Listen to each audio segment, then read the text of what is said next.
this second class, I want you to think that on making inner peace associated to abuse and trauma, that you likely have become a skeptic that there is such a thing as inner peace.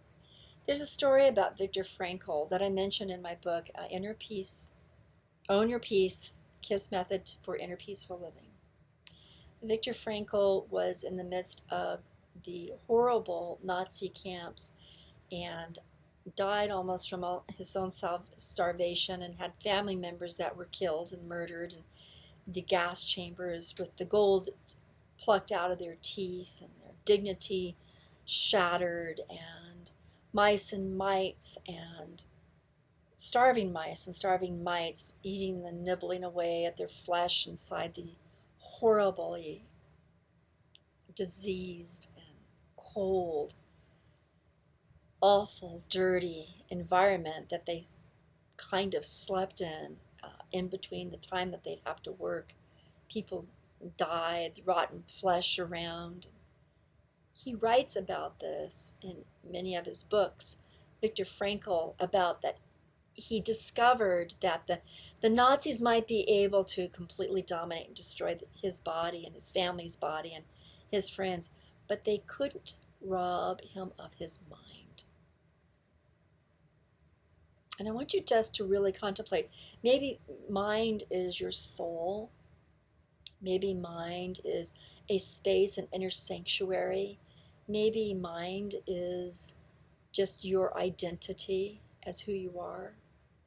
Maybe mind is a collective of every experience you've ever had and every nightmare or daydream or hope or loss that you've ever experienced. Maybe it's a collective of everything you've been. Maybe all the lives you've ever lived. But I think what I want you to pay attention to is that this inner peace is really a dialogue inside of you where you want to build a sanctuary where it is peaceful in you. Having worked in psychiatric hospitals, remember I do not talk about patients, but having worked in psychiatric hospital, you find that the inner peace for people is awfully elusive. And though, nonetheless, even in the presence of hallucinations and delusions, there can be inner peace. And even in those moments. Now, we're not in a psychiatric hospital, but the inside of our mind may feel like one at times when we feel crazy, or we feel befuddled by nightmares and awful sorts of things that we have to navigate our ways through. And simultaneously, we need to create a space that is our inner castle, our peaceful place, where we have to just kind of put the flag and say, I am here and no one else gets to be here. In the practices of remote viewing, one of the ways the individuals teach the process of remote viewing, I won't go into the details of that, is that they say create a place where only you are allowed to go. No one else in your imagination is allowed to go. In fact, if anybody else intrudes in your imagination, you send them away. Now, in this inner space, you can decorate it any way you want to. It's your domain. Include anything in it that's meaningful to you. Anything that causes you distress, just kick it out, throw it away. It doesn't belong in this space. Maybe another room, maybe another place, but this is your sanctuary. And you want to create a sanctuary place for you. And call it yours. What we do discover is that every individual that endures and survives trauma and abuse that's chronic in nature, they do create a space where they can dwell. Every book that you ever read about an abused individual, a kidnapped and abused individual, a rape victim who survived, a soldier that survived, when they're able to voice it, they talk about what that sanctuary was. Was it the little conversations they had as they tapped out messages across the jail walls as a missing in action warrior? Where they had some sort of communication?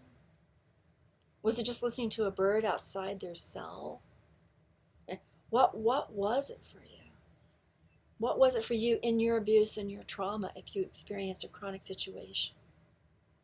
If you've just experienced an acute situation, something that just happened, and it came and it went, but it was awful, but before that time your life was blissful or peaceful, had many moments that were worthwhile and pleasant, you need to go back and you need to populate this inner sanctuary of your mind with all of that information.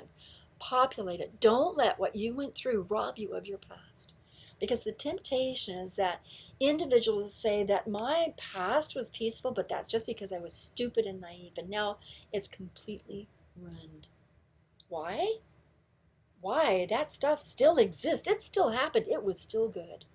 And just because horrible things happen to you in your present doesn't mean that that's real and the good was fake. So you want to go back and populate this inner space, this place of your mind, with as many present things, imaginative things, or past things that are about the real space of peacefulness. And even if that real space of peacefulness comes from your fantasies, so be it.